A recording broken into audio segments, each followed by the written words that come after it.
am at Wind Cave National Park. Yes, Prudence. Look how dirty she is. You are a dirty girl. All right, I'm at the National Park Visitor Center and headquarters. Not that busy. Well, it is kind of busy. People are hiking, I'm sure. I don't feel like doing a hike. I'm doing 2 tours tomorrow. There are like a couple hikes that I had listed, but my campsite is just over there and I don't have a lot of power, so I would like to just park and chill. Okay, so I think I'm just going here. All right. This is nice. Yeah, let's go in the store. Let's look at the dead carcasses. Lots of dead animal parts. They do this a lot where you can like just touch a skull, you know, just like poke it and stuff. That's pretty cool. Okay, so I'm gonna go in the gift shop. All right, over here there's exhibits and vending, photos, vending machines. I don't see a restaurant or anything. And you can learn about the prairie and see a dead animal on the wall, the saga of the bison. I love bison though. Caprock Canyon is absolutely my favorite because you just ride your bike and the bison just stare at you for a minute, they judge you, and then they prance away. All right. Yeah, this is Wind Cave right here. This is the national park. This is nice. It's kind of a very like out of the way unknown park and not a very heavily visited one, I believe. But this is nice. When I asked the ranger about my campsite, he said that the camp host is very vigilant, making sure that people don't squat. So, okay, there's a kids corner, that's cool. Junior Ranger program. I do notice that they do a really good job with the ranger program in every park I've been in. They really do include the kids. So there's oh, that's the store that I was in. Okay, that's the kids corner of the store that I was just standing in. Okay, so let's go check out the exhibits downstairs.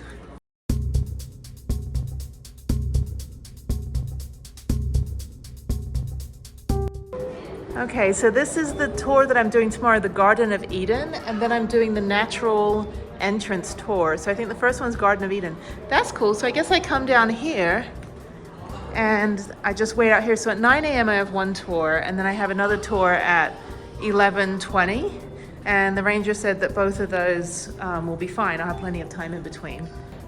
So it's kind of like Mammoth Cave when I did both tours back to back. So I bought a t-shirt as well, the same design as the gray one I have. This one's in burgundy, so I'll wear it tomorrow because this one's kind of sweaty. And yeah, okay, let's go check out the other exhibits. This is great.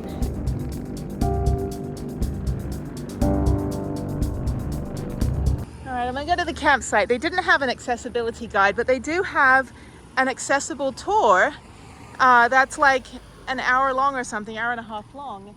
And it's groups of 10 and it's ADA accessible, and I think that's fantastic. So yeah, they do tons of tours. They're doing tours now actually.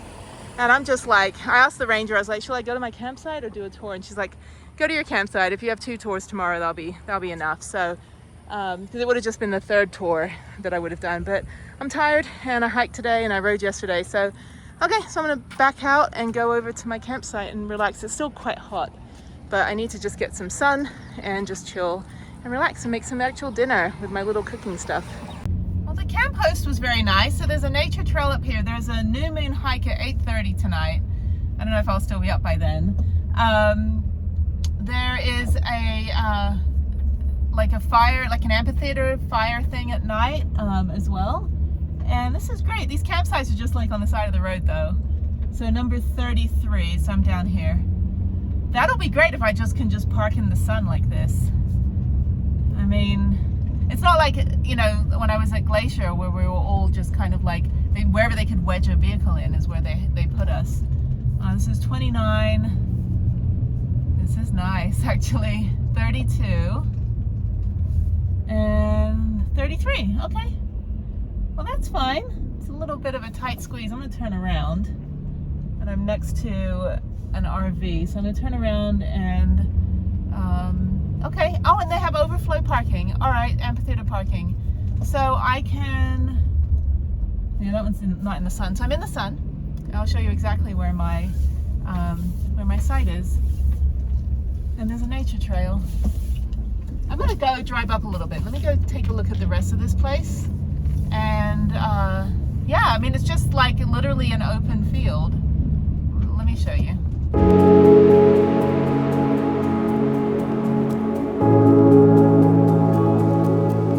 So I'm about 500 feet from the, less than half a mile from the visitor center.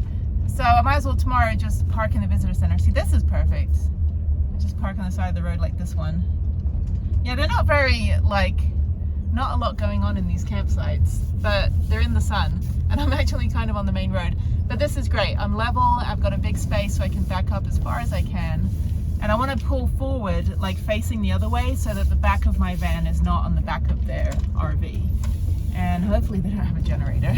So that's the only thing. It's not the noise of the generator, it's the reverb or the like, it's the feeling of it that is just like, I don't know, it's just, I can sleep through anything. I sleep through someone snorting jello on a freight train in a wind tunnel, but you put me behind somebody like that. So there is amphitheater parking. If worst case scenario, I can just move over and park in here for the night. But I should be fine. If I was across the way, that would be great. That's 34 and I'm 33. So yeah, just one single guy. And I'm just gonna see how far I can back up from him. Let me see if I can back up more without hitting something. I don't have I have a picnic table. Let's see. Okay, let me go check my tire. Hang on a second. Yeah, so there's one here. And I could probably back up a little more. Let's see. Yeah, I can back up all the way. That's me, JT. Reserved. This is nice, actually. This is perfect. He doesn't have firewood. No, he doesn't have firewood, so he doesn't look like he's cooking. This guy's just chilling. Yeah, so this is it. This is the campsite at Wind Cave. It's basically a road and a lay-by. So see how big my space is?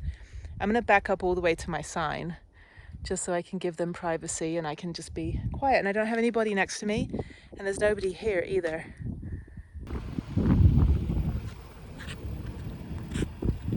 So this is my dinner for tonight. I'm already eating some of these cashews. I've got very spicy Thai lime and chili cashews. This everyday dal, which I have tons of these, like curry packets. They're really great. They last forever and they're easy to cook. I am boiling, right now, some ramen noodles, like rice noodles. So they're not like all sodium and like fatty like the regular ramen noodles, which I do like, but those ones don't really work with this meal. And so once those have boiled, I'll drain it and then cook the dal with it. And yeah, so it's super yummy, very easy. It's very, very hot though, probably too hot to be eating this, so I have to wait for it to cool down. But he's got one in the shade, like a table. I have no shade. And then I have my other neighbor, who's an older lady in a tent. And that's it. That's our little enclave over here. I'm glad I'm at the end though. I'm glad I have sun, although I would like my table to be in the shade. And this is the debacle, trying to load something onto Facebook, trying to boil water. I bought this like cute little carryall to put all of my cooking stuff in now that I cook. And I'm not using this pot for cooking, I'm using it only for water for tea, because you'll still get like that aftertaste. So I have this mess kit that I got from Walmart. So yeah, so it's pretty good. And that I never use. There's Prudence, which I would cook inside her, but I don't want her to blow up. So I'm just gonna munch on my cashew nuts, which are really good. Super spicy though. And then all my water. So, and then my baby wipes to clean up. So I'll probably have to figure out a better routine for cooking. But so far this works. And it's the only time I've cooked this whole week, because it's the only time I've had a table to sit at. And there it is. It's actually quite yummy. It tastes better than it looks. All right, Prue, you're getting fed by the sun right now. All right. And then I think I'm gonna go inside the van because it's too hot out here. Good morning from, well, at least I'm wearing a Black Hills t-shirt. This is a really cool t-shirt, you can't really see, but there's a map on the back that's really cool. And I have a glacier hat, again, wearing the wrong national park. It is hot, and that rainstorm last night, I slept like a rock. I think I slept like 11 hours, but I'm tired now because it's almost the end of my 2 weeks of this trip. So, okay, so I'm gonna go in early. It's 8:30. I'm gonna go use the Wi-Fi. Prudence is over there. She is chilling in the sun, and I can't carry anything, so I've just got my little holder thing. And I'm gonna go do the 2 tours. I'll see how I feel after the first tour. If I skip it and go straight to Mount Rushmore, it's an hour and a half from me, it's gonna be packed. But it's fine, it's just gonna be like Yellowstone. I just go in, take a photo and leave. There is like a little, little thing just to go see it at least. And then I head into Nebraska. So yeah, pretty easy day. I think I'll do both tours. I might as well. They're both different. And I did 2 tours at Mammoth Cave, and that was fantastic. So, okay, so let me go in and use the Wi-Fi. It is very, very hot right now. I don't have any water with me, so I may have to come back and get water. Well, I'll take a bottle of water anyway. Let me go grab some water. It's already getting busy. They do tours basically all day, every day. So from like as early as 8 o'clock until at least 4 or 5. So that's great. I think that all there is to really do is just the cave tours. There are hiking trails too, but it's too hot for me. I have my 2 tickets, Garden of Eden at 9:40. So I got about 10 minutes before I have to line up, and then Natural Entrance Tour at 11:20. So yeah, they just gave me both tickets. You just go out the back door here. This is Natural Entrance Tour ahead. And I think down here is Garden of Eden Tour, which would be this way. Okay, so you just go around here. It's quite organized, busy, but organized. So you can do some like actual tours where you can like spelunk, I think it's called. But yeah, so these will be fine. I'll do both. I might as well. And yeah, it's very hot outside. It's gonna be about 56 degrees inside the cave. It's a little humid here too, but we had so much rain last night and then it's completely dry. So it's crazy. Garden of Eden tour. I don't know, I'll go down here. I saw people waiting earlier. Oh, this is parking lot. Okay, so you have to go down here. About a half-mile walk. So Mammoth Cave is the longest underground cave system. Well, caves are underground. System in the world. It's about 400 miles, but it kind of winds and backtracks and switchbacks and stuff. This is 140 feet above Wind Cave, and this is the Fairgrounds, Tabernacle, Garden of Eden. It's all very religiously named here. I just realized. Okay, so it's apparently, maybe there was a church on top of it, I don't know. But yeah, you're definitely in the part of the country where it's very much, yeah, it's a strong belief systems up here. But then you go to Mammoth Cave where you go, like when you go to Passion Play, mountain bike park, everything is also called like religious stuff. That's in northern Arkansas. But then when you go to like Colorado or like Blue Sky, where I was at the other day in Montana, it's called like Your Mom's Jeans and like, arse over elbow. Okay, I think it's down here. Garden of Eden. There's no one else here. Okay, make sure I'm going to the right place. Okay, there's people. Is this the Garden of Eden tour? Okay. I'm in the right place. I'm on the pink ticket. This one right here. Okay. As long as it necessary all that, then we're all good. I want to make sure as well they don't have any backpacks, fanny packs, camera bags, purses. I'm sure you were prompted that at the very beginning of our time at the visitor center when you were picking up those tickets. So thanks for following that instruction for me. See, that is the Great Cave Lakes, if you will. Some of it sitting at depths of about 640 feet deep. And on behalf of the National Park Service, it is my pleasure to welcome all of you to Wind Cave National Park.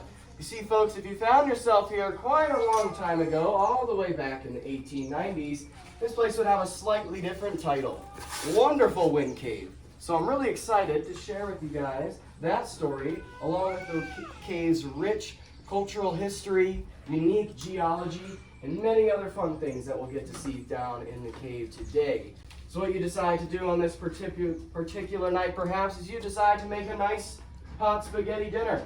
And you take those boiling hot spaghetti noodles and you throw it right in the bowl. What's going to happen? Those noodles are going to get all intertwined, creating a bunch of unique layering all the way from the bottom up to the surface. You see, you can fit a lot of noodles in a bowl that's not even so big. So think of the passageways of Wind Cave like that, from the top, bottom. And the different coloration that we see here on the map, of course we live in a three-dimensional world. This is a two-dimensional map. The different coloration we see on the map here is just representative of the layering of the cave that the passageway can be found in. Hi. I'm sure some of you are curious, why on earth is this place called Wind Cave? Well, you see, this is a barometric cave. It's breathing in and out and determined by the outside atmospheric air pressure. So think in the cave here is constantly trying to reach a state of equilibrium, if you will. So depending on the atmospheric air pressure, whether it's high or low, determines whether or not the cave is breathing in or breathing out. So I may be able to give you an example of what that looks like because we are in an airlock here. You can try and see if the cave is breathing in and out. Sometimes, okay, so it's breathing in here. It's very light. Yesterday, when I was concluding my tour groups of the day, it was blowing in audibly. It was super loud, just rushing through. Again, this is just determined by the atmospheric pressure around, not in this room, in this room.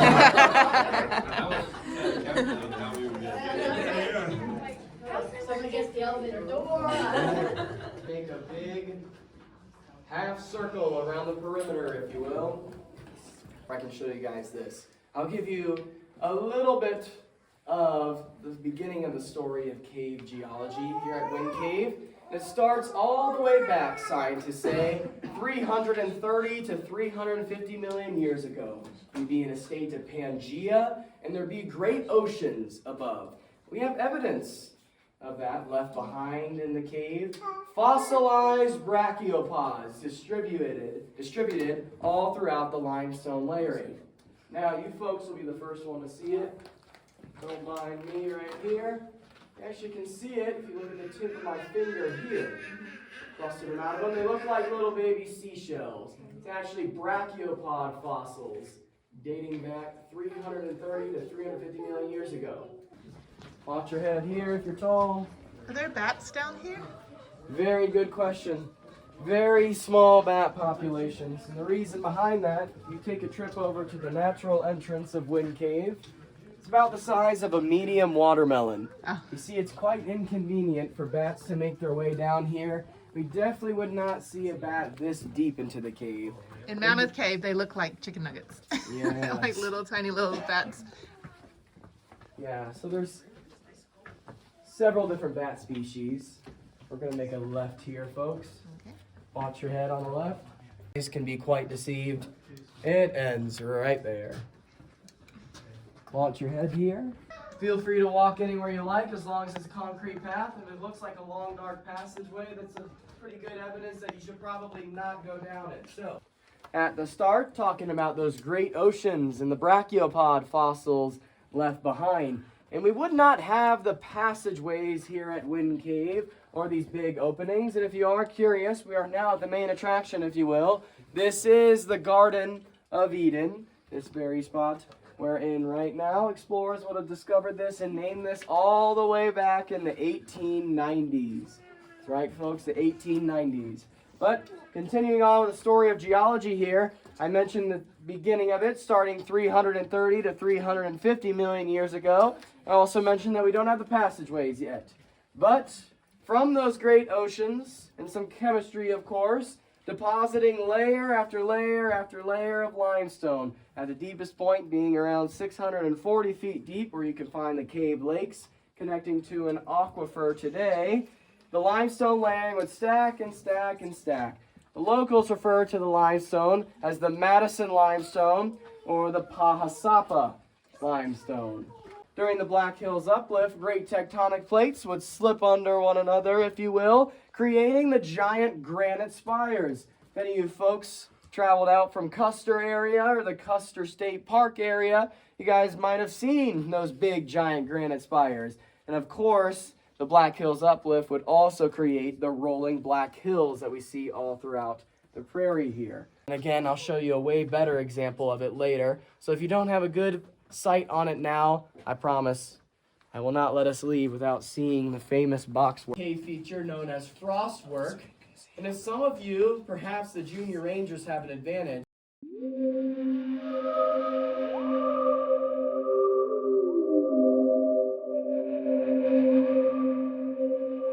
called the bachelor's quarters. Explorers named it the bachelor's quarters because there was rocks strewn everywhere and it looked very messy and disorganized. You remember, we can play a little game of telephone here. I mentioned that as we go down the winding stairs, once we hit this bend, there will be wet. I can promise you that. So please watch your footing. Referred to as flowstone. My ranger friends and I like to refer to it as the forbidden cave snot.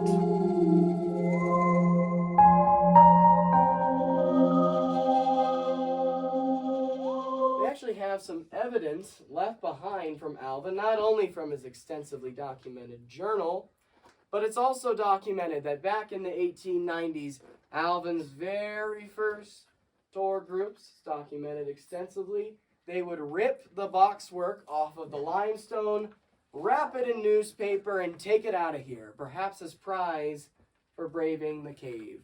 Many of these, again, dating back to the 1890s. That's right. Now the reason we don't get rid of it, despite knowing that it could be damaging to the cave, is because the archaeologists have deemed that anything that is over 50 years of age is considered to be historical. All right, folks, we'll get a little dark in just a moment, so keep in mind. Wash your feet. Yeah, that's the box work.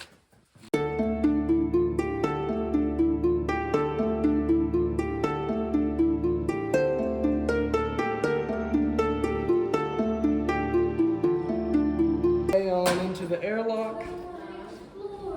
Okay, I'm done with the tour. That was great. It was about 45 minutes. So you don't walk very far, but there's a lot of really good information. So I got a little bit on camera, but I highly recommend it. So then I'm gonna relax for about an hour, and then I have another tour at 11:40. And it's great. It's much more cooler down there than it is up here. So I'm gonna go back to the van for a bit, maybe check my Wi-Fi and email and all that stuff in the visitor center. And this is great. So there's about 30 people on the tour. It is very gentle, so it is accessible. You can also do the accessibility tour if you want to, if you have a wheelchair, but this one's great. So yeah, just go relax, make a tea. I need some ice. I want to make iced tea. Anyway, there's no cafes or anything here, so there is like vending machines, but there's no like restaurants. So good thing I have my travel van. Okay, back to the bed. I'm back up at the visitor center. And just walk all the way down to the other end to Prudence. I see her down there. Yeah, I don't think there is any. Yeah, there's no restaurants up here. And now my watch is going off like crazy because I have Wi-Fi. All right, the natural bridge tour is over here, I believe. So we're just waiting in the shade. It's getting busy, but there's like 36 tours a day here, which is fantastic. So 36 times 30, it's like 900 people a day. Okay. Good news, there are no spiders in Wind Cave. Yeah, the reason I say that up is because there's technically no anything in Wind Cave just about, but people look sad when I said that. So, heck, you say the wrong name, you yell out Rachel, I'm at least going to turn around and figure out who the heck Rachel is. So you can always get my attention, it's really easy, don't worry about it at all. Like I said, we're about to see the first, the biggest natural entrance we have. So as we head over today, just keep in mind what you think it looks like and why it's called Wind Cave. We're heading over this way. In some ways it's brighter in the cave because that guy's flickering. So in some ways it's brighter in the cave, but still gives your eyes time to adjust from the outside light to the inside light. The cave doesn't seem half as dark after that adjustment period. Plus there's always at least one person wearing transition glasses, which is always a fun change. The reason why we have an airlock is because this cave is a barometric cave. What that means is, when it's lower pressure outside the cave, higher pressure in the cave, wind comes out. Higher pressure outside, lower pressure in the cave, wind gets sucked in. This is South Dakota in the summer, so odds are wind's going blowing out instead. Lower pressure systems come almost every other day, it feels like. I've watched heat lightning more times than I can count this summer. Air pressure really changed back then. Wind came out, registered one day at 70 miles per hour coming out of the cave. And the revolving door. Can you guess why we closed tours that day? Like, oh, if you can make it through the door, the ticket's free, you know what I mean? So yeah, that's why we have an airlock. Now that when coming out of natural entrance, it's only about 35 to 50 tops. Oh, she's pretty quiet. At the end of the tour, when we go to our next airlock, I'll check again to see how hard the wind's coming in or out today. I always like to check at the end because she's usually breathing harder a little after lunch instead.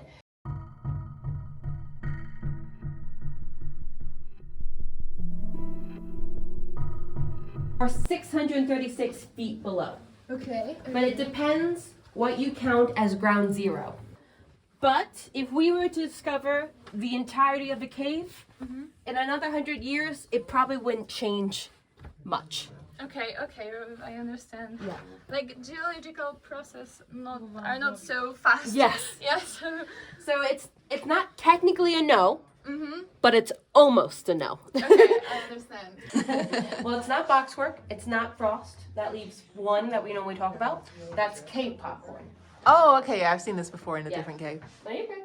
It is called. This area is Popcorn Alley to be exact. Because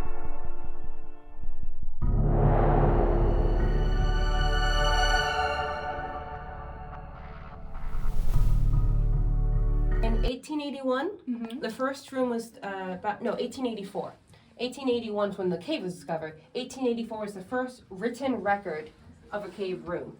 Yeah, but this is the road, the first road to this room, yeah? No. Or there was It's- another this is road. let's say this is the second. Okay. The first road, the natural entrance we did not see today, but you can see afterwards. That room we're going to was found by going through that natural entrance, that 10-inch hole.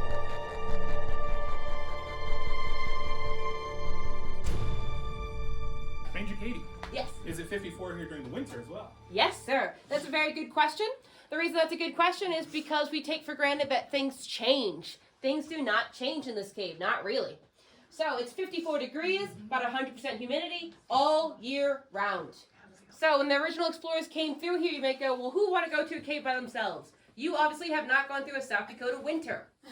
54 degrees is downright balmy when it's negative 17 outside. Pretend we're the first people to ever see this. What would we name it instead? A little 11-year-old girl came up to me, made sure I was standing eye level with her, and said very seriously, all those names are wrong. It's dried mangoes.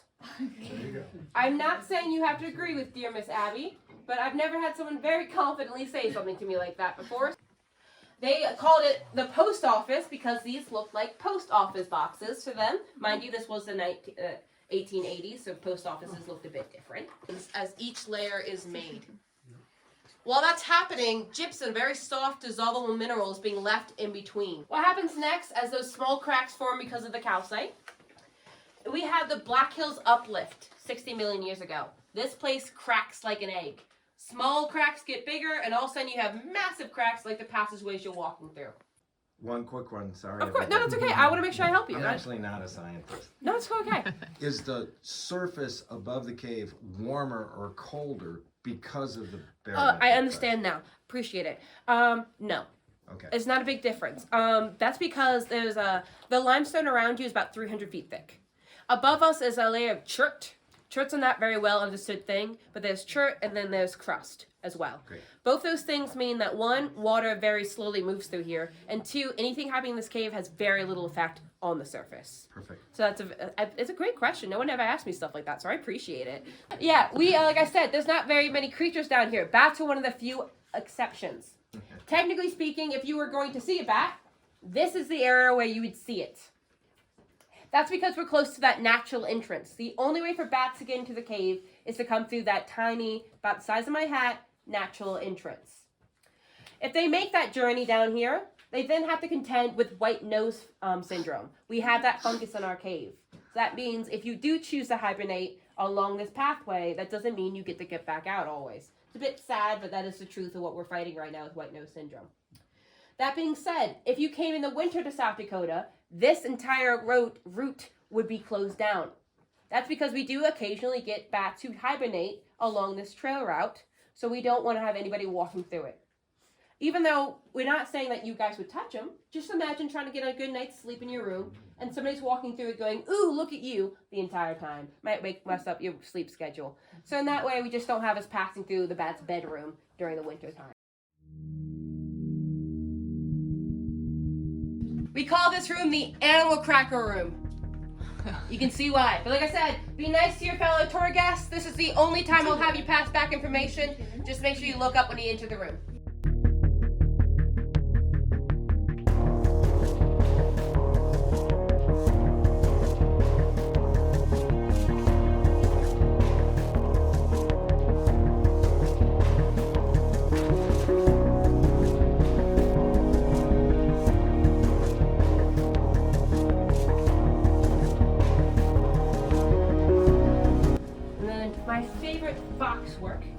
up here on the left.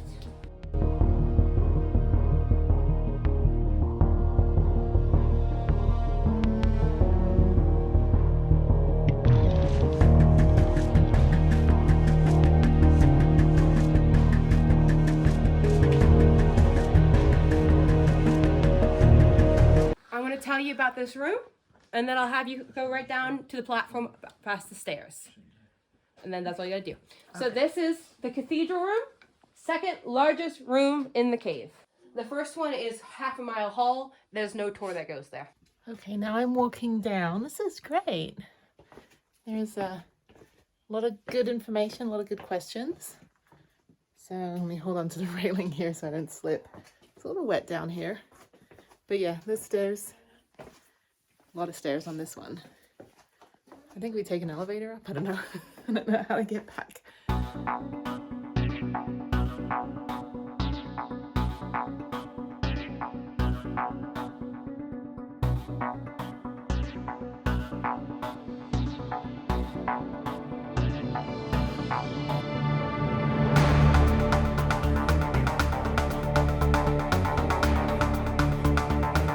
Oh, no, this is the fairgrounds, I believe. Yeah, fairgrounds. Fairgrounds, you know that roadblock you did for me? Yeah. They turned there. Okay, So that was less overlap. Yeah. No, it's actually longer. Yeah. Okay, the clouds are coming in. I'm heading out of here to Mount Rushmore. So it's very busy, but yeah, they do so many tours. It's great. So I'll definitely come back and do some of the other tours. But in the meantime, let's get on the road for an hour and get out of here before that horrible lightning storm comes in. Look at the clouds. Oh, they're so scary. This is fun. This is great.